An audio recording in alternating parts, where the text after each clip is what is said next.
შეგვიძლია დავინახოთ კარგი და ცუდი იმ პროცესებში, რომელიც ახლა უკრაინის გარშემო მიმდინარეობს და უკრაინის ჩართულობით მიმდინარეობს. შევეხოთ კონკრეტულად აი ამ მოლაპარაკებებს რა პოზიციებითა იქ უკრაინის დელეგაცია დღეს წარმოდგენილი. Stari, კარგია რომ ეს მოლაპარაკებები მიმდინარეობს. კარგია რომ ეს პროცესი დაწყებულია, იმიტომ რომ სხვა შემთხვევაში ჩვენ გვაქვს საქმე რუსეთთან, პუტინთან, რომელიც ომის დასრულებას არ აპირებს, მას მისი ბოლო განცხადებაც არის რომ ის ბოლო უკრაინელამდე იბრძოლებს, ფაქტობრივად ბევრმა ჩათვალა რომ ის ბოლო რუს ჯარისკაცამდე იბრძოლებს, იმიტომ რომ მისი მდგომარეობა, მისი მმართველობა დამყარებულია სწორედ აი გაუთავებელ უაზრო იმპერიულ ომებზე. უკრაინა არის ერთადერთი სამიზნე არ არის, მიაჩნიათ რომ 29 წელს, მათ შორის გერმანიის დაზვერვასაც სამხედროს, რომ ის ნატოს ერთ-ერთ ქვეყანასაც შეუტევს, თუ ესე გააგრძელა და ის არ შეაჩერეს. რომელიც შეიძლება იყოს ესტონეთი მაგალითად. ეს არაფერს არ გამორიცხავენ, პოლონეთიც კი ღელავს ამ თემასთან დაკავშირებით, თუ უკრაინის თემა არ დაალაგდა სწორედ ისეც როგორც უკრაინას ევროპას განსაკუთრებით მიაჩნია. ის რომ 24 პუნქტიანი გეგმა, რომელიც ფაქტობრივად ბევრმა დასკვნა გამოიტანა, იყო დაწერილი რუსულად და გადათარგმნილი იყო შემდგომში ინგლისურად. ფაქტობრივად რუსეთის სურვილების სია იყო, ამაზე ყველა შეთანხმდა და სწორედ სახელმწიფო მდივანი, უშუალოდ საბჭოს მდივანი ბატონი რუბიო ყველაფერს აკეთებს იმისთვის, რომ ამ დოკუმენტს, რომელიც უკვე 19 პუნქტზე ჩამოვიდა, უკვე სახელმწიფოებრივი ამერიკის პოზიცია იყოს, რომელიც კოორდინირებული იქნება ევროპელებთან ამ თუ იმ ფორმით, გამოხატავს ამერიკის პოლიტიკური ესტაბლიშმენტის და რაც თავია ტრამპის ამომრჩევლის ძალიან დიდი ნაწილის განწყობას, რომ რუსეთს ეს ომი არ უნდა მოაგებინონ და ამავე დროს გამოხატავს სწორედ უკრაინის ინტერესებს, რომ თუ დააკვირდებით თქვენ ბოლო განცხადებაც სწორედ იმაზეა საუბარი, რომ დეტალები, რომელიც ამოდის იქნება ეს ტერიტორიული დათმობები თუ არჩევნები უკრაინაში თუ სხვა, რომელიც რუსეთს აქვს ეს პირობად, თავარი უკრაინისთვის არის საერთო ჯამში ის უსაფრთხოების გარანტიები, რომელიც რეალურად უკრაინას მიცემს გარანტიას, როგორც სახელმწიფო განვითარდეს, რომ რითი განსხვავდება ეს ხელშეკრულება ბუდაპეშტის მემორანდუმის, რომელიც ასევე იყო ვალდებულება აღებული და რა ნახეთ ამას ბევრი სვავს ამკითხვას და ეს არის ერთ-ერთი მთავარი უკრაინელებიც ხვდებიან, რომ ეს ომი გაუთავებლად უბრალოდ შეუძლებელი აწარმოო, ის ტერიტორიებზე რაღაცა დათმობები უნდა გააკეთონ, უკან დაბრუნებას ამ ტერიტორიების ამ ეტაპზე არ განიხილავენ, მაგრამ ისიც ფაქტია, რომ 21 თვე მიდის და მეახლობით 21 კილომეტრზე მეტი წინ ვერ წავიდა რუსეთის დე იურეზე არ არის ლაპარაკი, რეალობის, ფაქტობრივი რეალობის. ამას ზუსტად ამაზე არის უკრაინის და ამერიკის შეერთებული შტატების პოზიცია, ევროპელების პოზიცია განსაკუთრებით. რუსეთიც ვერ მიდის წინ, ფაქტია, რომ და დათვლილია უკვე ნატოს ანალიტიკოსები 50 თუ ესეთი სიჩქარით გააგრძელა უკრაინის ასაღებად, რაც მასაა გამოცხადებული ნოვოროსია 50 წელი დაჭირდება, იმიტომ რომ ორ წელზე მეტია ვერ ერთის წაიღეს. მხოლოდ აი დონეცკის ის 30%, რომელიც ჯერ ხელში ვერ ჩაიგდო, რუსეთმა 2027 წლამდეც აი ამ ტემპებით დონეცკის ოლქს მთლიანად ვერ დაიპყრობს. თუმცა მოდი მხოლოდ დონეცკის საწინააღმდეგო არგუმენტებით შემოვალ ამ შემთხვევაში, რომ მეტი ინტრიგა შემოვიტანოთ. თქვენს ლოგიკაში, თქვენს რა პირობითად მე ჩემი ლოგიკა მაქვს საერთო თემას გულისხმობს, რომ სამხედრო სპეციალისტების ეს ლოგიკა ეყრდნობა ძალიან კონკრეტულ მონაცემებს, დინამიკას, ფაქტებს. ეს ფაქტია, რაც თქვენებო, ამას ვერავინ ვერ გედავებათ, მაგრამ საფრთხეები იმალება სხვა ნაწილში, ანუ უკვე შიდა პოლიტიკურ პროცესებში. კი ბატონო. სადაც ასეთი უსასრულოდ განგრძობადი ომი გამოფიტვაზე ორიენტირებული, სადაც თავად პუტინს ყავს დიქტატორული რეჟიმის ქვეშ მოქცეული კაცრი კონტროლისა და პროპაგანდისტული წნეხის ქვეშ მყოფი მოსახლეობა, რომელიც მაინც და მაინც დიდ თავისუფლებას არც არასოდეს იყო მიჩვეული, რბილად რო ვთქვათ, და აქეთ არის უკრაინა, რომელიც არის დემოკრატიული საზოგადოება კი სამომად პირობებში ცხოვრები, მაგრამ მაინც თავისუფლებას ნაჩვევიც და მებრძოლი ადამიანებიც. აქ შეიძლება ბევრი манипуლირების რესურსი გაჩნდეს თუ ეს პროცესი დიდხანს გაგრძელდა და პუტინს შეიძლება გათვალისწინოს სწორედ მაგაზე აქვს რომ ეს დაუსრულებელმა ომმა შეიძლება მოიტანოს გადაღლა და ბევრი სხვა რამ. თუმცა აქაც იმაზეა საუბარი რომ უკრაინა როგორც შეგვიძლია, ფაქტობრივად სახელმწიფოს გადარჩენისთვის იბრძვის. თუ პუტინი რაღაც მიზნების შესრულებისთვის ხო იმპერიის აქ სახელმწიფოს ყოფნა არ ყოფნის თემა არის, ამიტომ აქაც შემოდის ეს мотиваცია, მაგრამ რა ფაქტორები უნდა დაალაგდეს ისე, რომ უკრაინის, ევროკავშირისა და ევროპელებისა და განსაკუთრებით შეერთებული შტატების კომპრომისული მიდგომა ჩამოყალიბდეს მყარად, რომ პუტინს აი ამ манипуლირების საშუალება ნაკლები დარჩეს. ხო, აი, თუნდაც გადავიდეთ, რასაც გიორგიც აღწერს. ხა ფაქტია, რომ პუტინი აპირებს ბოლომდე ომს. ფაქტია, რომ ის 40%-იანი დახმარება, რომელიც 60 ევროპიდან მოდიოდა 40-იან, რომელიც შეაჩერა ამერიკამ, ამას თავის შედეგები აქვს. რეალურად მიაჩნიათ, რომ 6 თვეში უკრაინა შეიძლება უბრალოდ რესურსის გარეშე აღმოჩნდეს. აღმოსავლეთ ფრონტზე არ არის კარგად საქმე, როგორც უკრაინას უნდა იყოს, ეს მათ ძალიან კარგად ესმით. შეიარაღების თვალსაზრისით, ხალხის თვალსაზრისით და ამავე დროს არის საბიუჯეტო პრობლემები. ამაზე არის ზუსტად ევროკავშირში საუბარი, რომ ის 300 მილიარდი ევრო, რომელიც გაყინული აქვს ბელგიაში, რაფორმით შეიძლება მიაწოდონ, იმიტომ რომ რეალურად ეს თანხა ჭირდება უკრაინას, მათ შორის საბიუჯეტო ვალდებულებებისა თუ საომარი მოქმედებებისთვის. ფორმულას ეძებენ, რა ფორმულით 100 ხონ 0%-ში შემდგომ. ანუ ეს პრობლემები გამომდინარეობს რეალურად იმ რთული სიტუაციიდან, რომელიც ახლა რუსეთთან ამხელ ქვეყანას ეომები, რომელიც არა მარტო სახელმწიფოს გადარჩენას, ფიზიკურ გადარჩენაზე საუბარი და უკვე ევროპელები ხვდებიან იმას, რომ უკვე მათ გადარჩენაზეა საუბარი, რომ 2-3 წელი უკვე მიაჩნიათ, რომ უნდა დაახარჯონ იმას, რომ რეალურად მზად იყვნენ რუსეთთან დამპროფიტი ომის შესაკავებლად. ამიტომ თავისთავად ეს კორუფციის თემა ძალიან მძიმე თემა, მაგრამ ეს კორუფცია ვინმეს თუ გაუკვირდა უკრაინაში, არავის არ გაუკვირდა. ამერიკის შეერთებული შტატები ძალიან ბევრი ისეთ ქვეყანასთან ურთიერთობს, რომელიც კორუფცია ჩვეულებრივი ნორმა არის, მაგრამ ის რომ დაემთხვა ზუსტად კორუფციის თემის აბონტივტივება ვიტკოვის და უშაკოვის საუბარი, ასევე ბატონი დიმიტრიევის საუბარი, შემდგომში ეს 24 პუნქტიანი გეგმა, ეს ყველაფერი რა თქმა უნდა ბმაშია, მაგრამ ამავე დროს უკრაინის შიდა პოლიტიკური, კორუფციული, ფინანსური, იმიტომ რომ ხა განუსაზღვრელი რესურსი არ აქვს უკრაინას, ხო? ამიტომ ბევრს მიაჩნია, რომ უკრაინისთვის ძალიან მომგებიანი მომენტია, რომ დადოს ეს ხელშეკრულება, თუ კიდევ ერთხელ ვიმეორებ, რომ იქნება გარანტიები უსაფრთხოების, რომელიც თავარი კომპონენტი უკრაინებს მიაჩნიათ, რომ თავარი ქვეყნის დამცველი არა რაღაც ევროპული თუ ამერიკული ჯარი, არამედ სწორედ ის 600, 800, 1000 უკრაინელი, რომელიც იქნება გამგარებული ამერიკული თუ ნატოს იმ ვალდებულებით უარის ჩათვლით. არა, უყურეთ როგორი მომენტია. აქ ეს ნატოს, აი ნახეთ როგორი თემებია. ჩვენ ფაქტობრივად ამ ხელშეკრულებაზე ვიცით, რომ ბევრი არაფერს არ ვიცით. ანუ რეალურად ორიგინალი ამ დოკუმენტი საერთოდ ჩემს არ უნახია. 19 პუნქტს. ხო, 24-იც ბოლოში გამოვიდა, რომელიც უკვე იმის შემდეგ რაც შეიცვალა, მაგრამ ზუსტად აქ მიდის ჭიდილი ამერიკის შეერთებული შტატების და ნატოს და ევროპელების ჩართულობა უკრაინის უსაფრთხოების უზრუნველობაში. აი, აქ მექანიზმზე არის, რაც რუბიო საუბრობს, რომ არის რაღაცა ოპტიმიზმის საფუძველი. მე ჩემს სუბიექტურ ასრს ვიტყვი ახლა, არ ვიცი რა ვდათ მე თანხმობით, მაგ პუნქტებში მთავარი პუნქტი რუსებისთვის არის არჩევნების ჩატარება მალე, ჩემი აზრით. Wall Street Journal-ის ინფორმაცია ახლა რომ სწორედ ამაზე მსჯელობენ ფლორიდაში უკრაინული და ამერიკული დელეგაციები.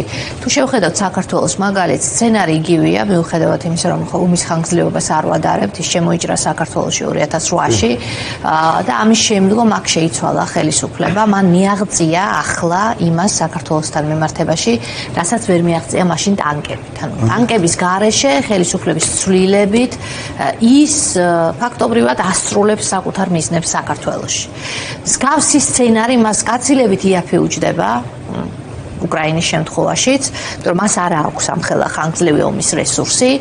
ფიქრობ თუ არ არის ზუსტად ამ სცენარით მიდის ახლა უკრაინაში, როგორმე შეცვალოს ხელისუფლება, იქ მოიყვანოს ლოიალური ხელისუფლება, შეიძლება პირდაპირ იანუკოვიჩი ვეღარ, მაგრამ ისეთი, ვინც მას პრობლემას არ შეუქმნის, მისი მიზნები დამორჩილებული უკრაინის სახით მიღწეული იქნება და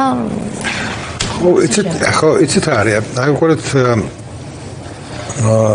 უკრაინა საქართველოს ნამდვილად არ არის და მასაც გიორგი საუბრობდა ეს ხალხი, რომელიც ომობს, მათი ოჯახები, რომლებიც ოჯახის წევრები ომობენ, ისინი არ ომობენ ახალი რუსი ოლიგარქის თუ ახალი რუსული მმართველობის ან კორუფციული ამ მმართველობის დასაცავად. მათ მიაჩნიათ, რომ ისინი ომობენ დემოკრატიული ევროპული უკრაინისთვის.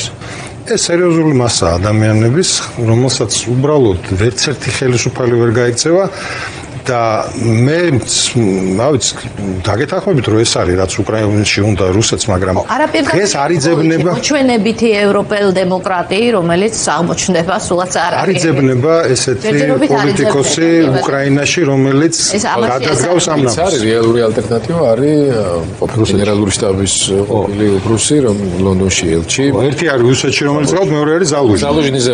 უბრალოდ ზალუჟინის ისეთი ინტერვიუ ჰქონდა ახლა გუშინ, რომ ესეთი პატრიოტია. არანაკლება და კიდევ უფრო მკაცრად აქვს შეფასებული აი ეს ჩამონათვალი ამ საკითხი. ის უფრო თანმიმდევრულად სისტემურად პირიქით იძახის, რომ იმ მომენტში, როცა ეს წავიდა გენშტაბს, იქ იყო კიდე უკვე პირველი ნიშნები, ისე რომ ამ მიმართულებით სტრატეგიულად არასწორი ნაბიჯები იდგმებოდა და ამ ხრივ დასავლეთის და თავად უკრაინის ხელისუფლების ჩამოყალიბებული სტრატეგიის არსებობა პუტინის როგორც გარდაუვალი საფრთხის და მასთან წინააღმდეგობის გარდაუვალ ამოცანასთან მიმართებაში უფრო ჩამოყალიბებულია. უბრალოდ სოფოს ამ შემომეცნე კი ბატონო უბრალოდ რუსეთის სურვილს არ გამოიწვევს რომ ამ გზით წავიდე. ამის მე გეთანხმებით. პუნქტი ეს არის ასე მგონი. იქ ალბათ იმ შემთხვევაში მოხდება თუ კი დათმობები მოხდება. იცით რა, აი წინაპირობა რა თქმა უნდა არის, ხო როგორც 2012-ში ეძებდნენ შემცვლელს რუსეთის არ გამაღაზიანებლის და ფაქტობრივად ბიძინაზე შეჩერდნენ, ხო რუსები. და პრინციპში მოდი პირდაპირ თქვა რომ ობამას ადმინისტრაცია განსაკუთრებულ წინააღმდეგობას არ გაუწევია თუ ხელი არ შეუწყო იმ ეგრეთ წოდებული გადატვირთვის პოლიტიკის გამო.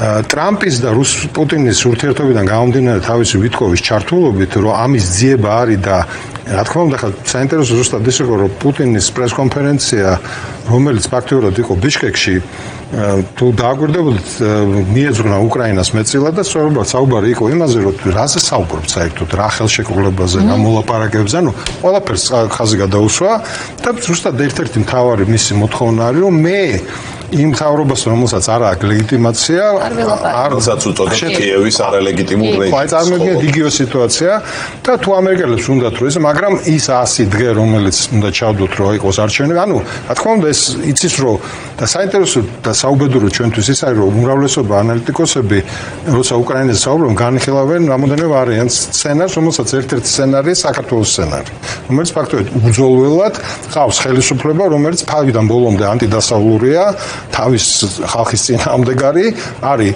ცალსახად მე პრორუსული და ნიკოს ხომე რომ ეუბნებია რომ პრორუსული რატო წინთ ესე ამ ქართულ ოცნებას იმიტომ რომ სხვა რა შეასრულეს პროდასავლური რა ვიცი ხა რატო უნდა მეტი რაღა ევროპას კარგი ოჯახუნეს მაგრამ იცით რა არის საინტერესო აი უბრალოდ აქ კაპიტან ლელად საუბრობდა რა ნაწილობრივ ამაზე რა ჩვენ უბრალოდ უნდა ხშირად ვისაუბროთ იმაზე რომ ის ძალიან დიდი ნაწილი საქართველოს მოსახლეობის რომელიც წლებია უჭერს ევროპულ ინტეგრაციას ხარს ევროატლანტიკურ მიმართულებას ერთმა ადამიანმა უბრალოდ უთხრა ამ ხალხს რომ თქვენ არჩევანი არის სტარი კონსტიტუცია რომელიც 78 მუხლით განსაზღვრული ევროპული ევროატლანტიკური ინტეგრაცია მან ერთპიროვნულად თქვა მათ შორის ყობახიძის სპირით თუ სხვების სპირით რომ ეს არის სტარი არჩევანი და ის ხალხი საქართველოს მოსახლეობა მათ შორის ქართული ოცნების ხარდამჭერები რომელიც სწორედ მოვიდნენ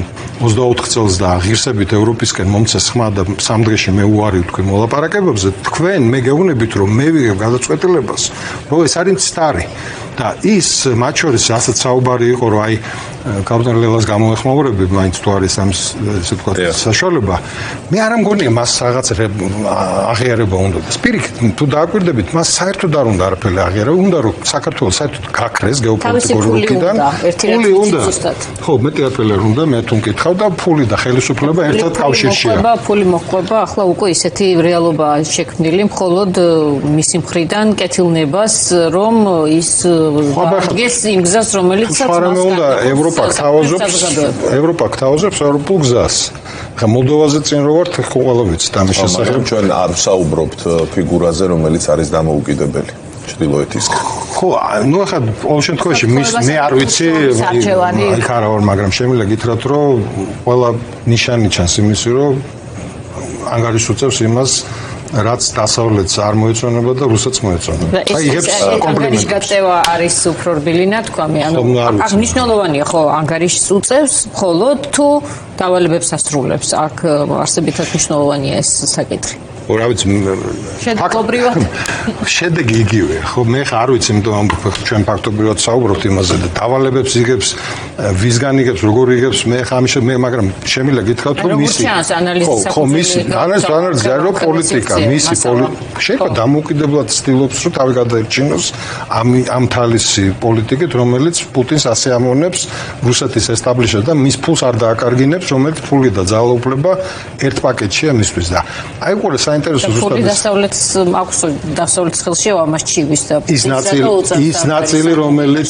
ნაწილი რომელიც დასავლეთშია ის დაბლოკილია და ფულობას არ განიცდის მე დარწმუნებულა იმაში რუსეთში საკმაოდ სერიოზული ფინანსური რესურსები გააჩნია. ბატონო სხვა შორის მინდოდა რომ აი უკრაინიდან გადმოსულიყავით საქართველოზე თქვენ გარკვეულწილად გადმოხვედით, მაგრამ ცოტა მოგვიანებით შევეხოთ მაგას როგორ არის თქვა აქაური მდგომარეობა დამოკიდებული იმიტომ შევეხოთ სცენარი განიხილება ზუსტად რაც სოფო კითხულობდა რომ რა სცენარი წავა საქართველოს სადაც ამ არჩევნების შედეგად შეთანხმდებია რომ მოიყვანენ ეგრეთ წოდებულ ადამიანს რომელიც გაღიზიანებას არ გამოიწვევს დასავლეთსა და რუსეთს შორის და დასავლეთ შორის არ იქნება კონფრონტაციის ესე ვთქვათ წყარო მეორე რომ ფაქტიურად გაიტანს უკრაინა ევროკავშირი ამერიკის შეერთებული შტატები და მიიღებს ყველა იმ პირობებს რუსეთის ფაქტიურად ომი დამარცხებულად ჩაეთვალოს და მესამე რომელიც ჯერჯერობით არის აი ეს ომის გაუთავებელი გაგრძელება რომელიც რეალურად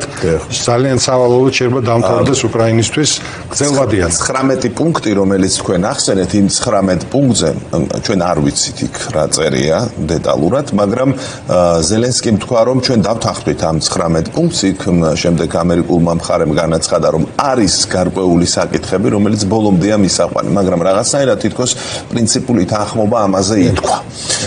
აქ ტაქტიკის საკითხიც არის რომ ეს კიევს არ დაბრალდეს თუ კი ეს მოლაპარაკებები ჩაიშალა, ბევრი დეტალია, მაგრამ კი თანხმობას ვიძლევით. თქვენ შეეხეთ ყველაზე მთავარ თემას, ეს არის გარანტიები. თუ იქნება ისეთი გარანტიები, რომელიც უკრაინას აძლევს ხელს, ეს შეიძლება აღმოჩნდეს ამ სიტუაციაში საუკეთესო გამოსავალი. ამ ეტაპზე ესე. ხო.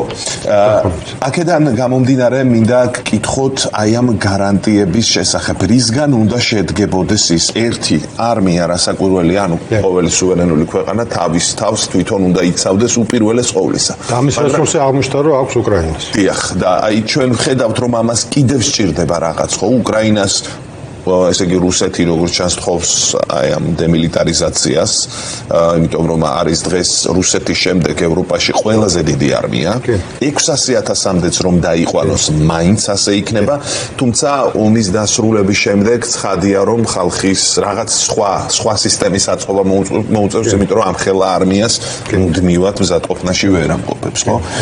არმია და კიდევ რა არის ისეთი რისი მიცემაც შეუძლია ამ არმიის მიღმა, ეს ეყოლება თავისი არმია, მაგრამ ამის მიღმა ამერიკის შეერთებულ შტატებს და ევროკავშირს უკრაინისთვის. ამათ ცალ-ცალკე მოიხსენიებ, იმიტომ რომ პოზიციები ყოველთვის არ ემთხვევა მათი ერთმანეთს.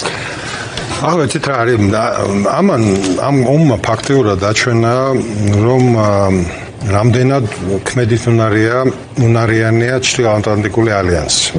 იმ პირობებში, როდესაც ამერიკის შეერთებულ შტატებში არის პრეზიდენტი, ადმინისტრაცია, რომელიც 100%-ით არ ამბობს იმას, რომ ის ბოლომდე დაიცავს ევროპულ უსაფრთხოებას, თუ ესე გაგრძელდება ევროპელების მიერ იგნორირება ნატოს დანახარჯების 100%-ული მონაწილეობით და ევროპელები თვითონ აღნიშნავენ, რომ კატასტროფულია მათი მდგომარეობა, იმ შემთხვევაში, თუ ომი რუსეთმა გადაწყვიტოს, რომ წამოიწყოს მათ შორის ბალტიის ქვეყნების წინააღმდეგ მზაობა, მეხუთე მუხლი,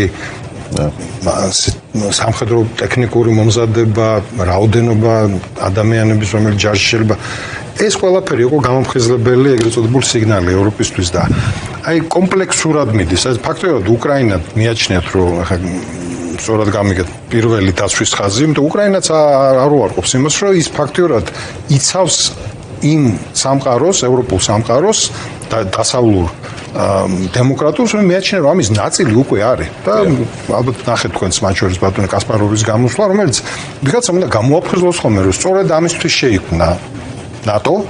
სწორედ ამისთვის არსებობენ დემოკრატიული სახელმწიფოები და მათი მტრები, რომ ის ქვეყანა, რომელიც იცავს ამ პრინციპებს და შეწირა თავი, ის უნდა იყოს დაცული მაქსიმალურად. ამიტომ მე ვფიქრობ, რომ ევროპელებს სხვა გამოსავალი არ აქვს, გარდა იმისა, რომ ნატოს სწორედ ის ინსტრუმენტები ჩართონ უკრაინის თავდაცვაში, რომელიც სწორედ იმ 600,000-იან სერიოზულ სამხედრო ძალას, რომელიც უკრაინამ ფაქტურად შექმნა ომის საფუძველზე, ყველაფერს სწავლობენ უკრაინისგან ევროპელი და ამერიკელი, ბრიტანელი სამხედროები. შეიძლება მიიღოს აქედან ქმედითი მექანიზმი იმისთვის, რომ აი ეს თავისი უსაფრთხოება, თავისი არმია არა მხოლოდ რაოდენობრივად, არამედ მას შეიარაღება სჭირდება. უკრაინა გახდება ნაწილი, ძალიან მნიშვნელოვანი ნაწილი ევროატლანტიკური სივრცის სამხედრო კომპლექსის, მათ შორის წარმოება, ის რაც იღებს ეს უნდა